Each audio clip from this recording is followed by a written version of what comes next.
Okay, let's dive in. Today we're unpacking something really essential to, well, basically all the screens we look at constantly. Right.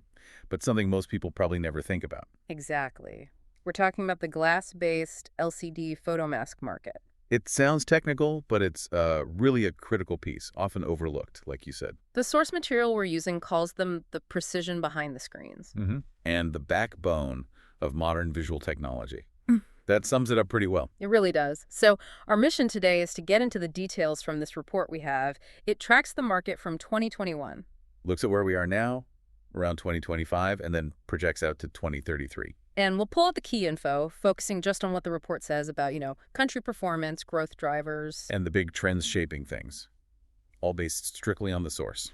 It should be pretty interesting. So maybe just to set the scene, what exactly is a glass-based LCD photomask? For someone familiar with displays, but maybe not this specific part. Think of it like an incredibly detailed stencil. That's a good analogy. A stencil. Okay. Yeah, used in basically a photographic process. It transfers these super intricate patterns onto a glass surface. And these patterns are what become the pixels and circuits. Precisely. They define everything. And we're talking microscopic detail here, features smaller than a human hair. The report really stresses the precision needed. Right, that's how we get these amazing high-res screens. Okay, so let's zoom out. The global picture. What does the source say about the market size and growth? Well, the global market shows this really steady, consistent growth. Back in 2021, the report pegs its value at $11,107.1 million.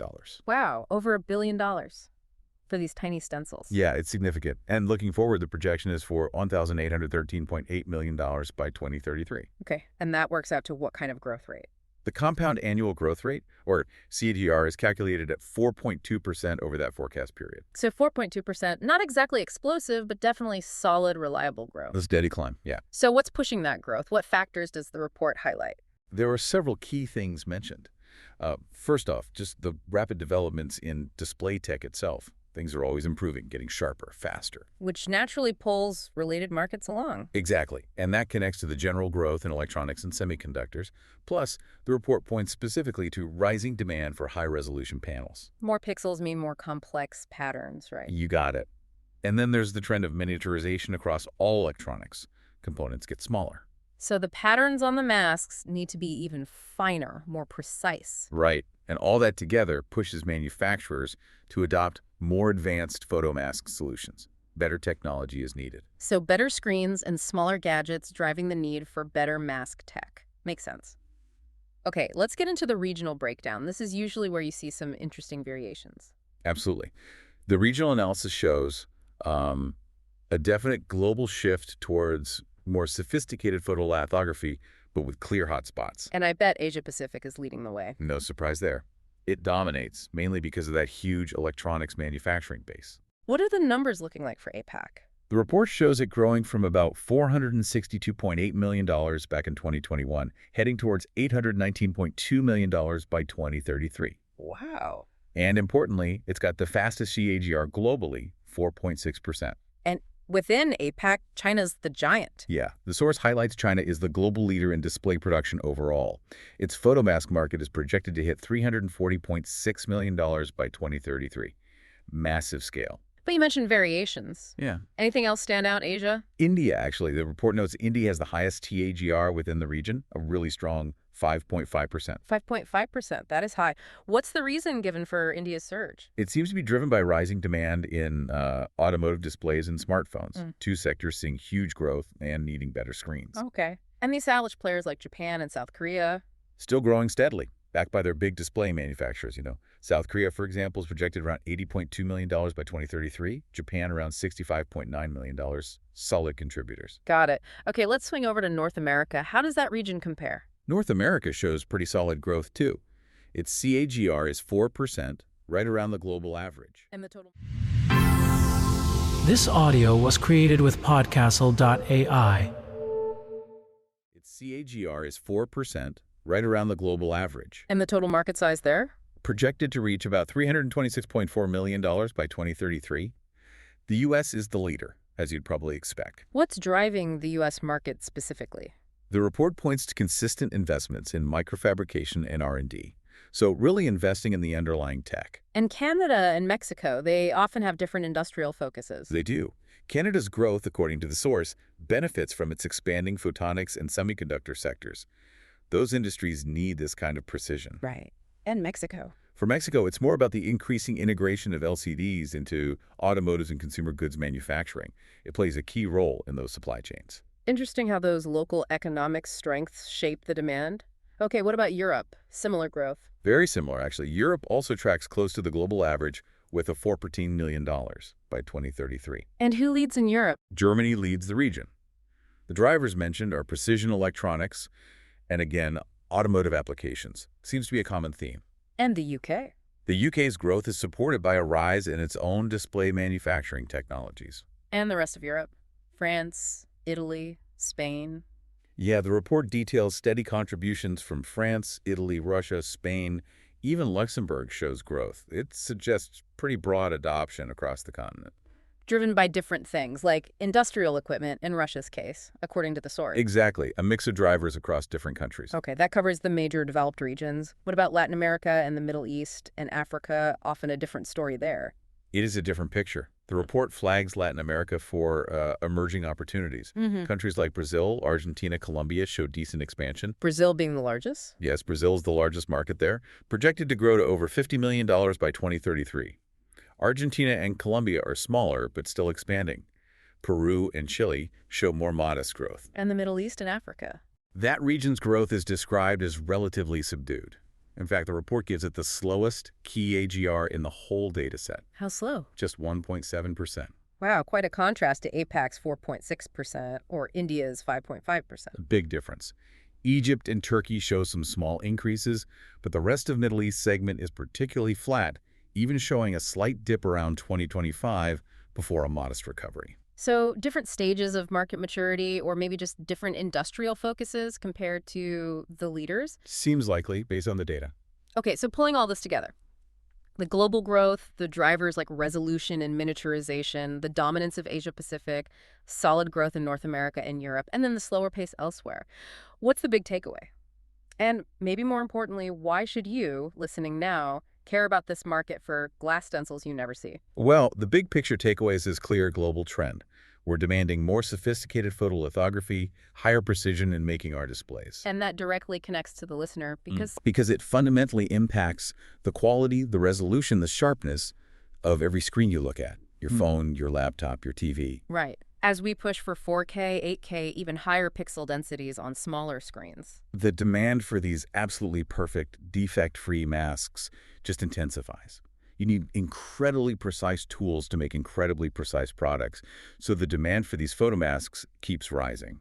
So this whole market, while kind of hidden, is actually enabling the visual upgrades we all experience and, frankly, expect now. It's the foundation. Absolutely. It's the bedrock tech making the next leap possible.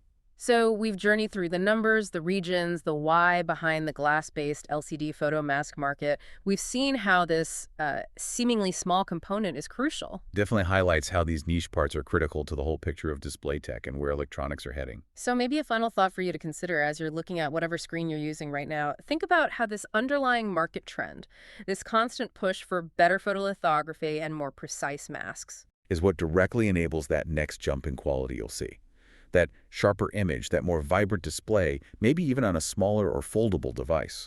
The report makes it clear. Demand keeps going up because we keep demanding better screens, higher resolutions, flawless images.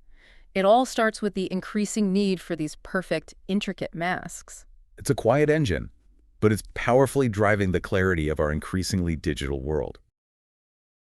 Okay, let's unpack this. Think about the screen you're probably looking at right now. Yeah. Your phone, TV, maybe your car's dashboard. Well, underneath that image, there's this fundamental component you likely never consider. It's called a glass LCD photomask. Right, and these are incredibly high-precision templates. Basically, think of them as super detailed stencils. Exactly, and they're absolutely essential for making all these modern displays we rely on. Yeah. So this deep dive, it's based on a recent report looking into the market, the trends, the challenges around these things. Our mission really is to cut through some of the technical jargon and figure out why this hidden piece of tech is so vital. And it's fascinating just how foundational they are. I mean, you can't really make a modern display without them. How do they actually work in the process? Well, they're used in lithography. That's the process using light to transfer patterns. These masks transfer those microscopic circuit patterns onto the glass substrate. The substrate being the sort of base layer of glass. Exactly, the foundation the display gets built on. Okay, so precision is key. They have to be incredibly accurate. And I guess the demand for that accuracy is just going up and up. What's pushing that? Oh, definitely. A huge driver is, well, us, our constant desire for higher resolution, right? We want 4K, 8K TV, sharper phone screens, more detail in car displays. Yeah, the visuals just keep getting better. And making those requires photomasks that are, I mean, essentially perfect. Absolutely zero. This audio was created with podcastle.ai. Making those requires photomasks that are, I mean, essentially perfect. Absolutely zero defects. Wow. And as displays get even fancier, think micro displays, maybe flexible screens, the masks need even more, like extraordinary transparency and stability, especially under intense light during production. Okay, so demand is high, quality needs are extreme. But the report suggests making these isn't easy or cheap. What are the big hurdles? Yeah, the main one is just the sheer cost and complexity. You need incredibly expensive, high-precision gear. Like what kind of gear? Things like electron beam writers. These draw patterns at scales that are just, mind-bogglingly small. And inspection tools that can spot flaws tinier than a human hair. So, not exactly a garage startup operation. No. Definitely not. It takes massive capital investment. That's why you tend to see larger, really specialized companies dominating this space. And they're super delicate too, right? I read that part. Extremely delicate. A single speck of dust, a microscopic scratch on that mask. It can ruin an entire production run of displays. Huge waste. Oh. So maintaining these ultra-clean manufacturing environments is, well, it's a constant challenge. And there's more pressure now too. Environmental stuff. Yeah, that's another layer. Growing pressure from environmental regulations adds complexity and cost, especially in regions with stricter standards. Okay, so high demand, high cost, super sensitive to defects. Yeah. How's the industry adapting? Are there positive trends mentioned? Yes, definitely. One key trend is the adoption of more advanced repair technologies. Things like laser-based systems, automated inspection. They're getting better at detecting and actually fixing some minor defects. So improving the yield, making the masks last longer. Exactly. Better yields, longer mask life. We're also seeing a move towards more complex mask designs, multi-layer stuff, including those compatible with EUV lithography. EUV, that's extreme ultraviolet, right? For the really cutting-edge stuff. Precisely. Using incredibly short wavelengths of light allows for even tinier, more intricate patterns, for the absolute forefront of display and chip tech. Now here's where, for me, it gets really interesting strategically. The report highlights a pretty big shift in where this is happening and who is doing it.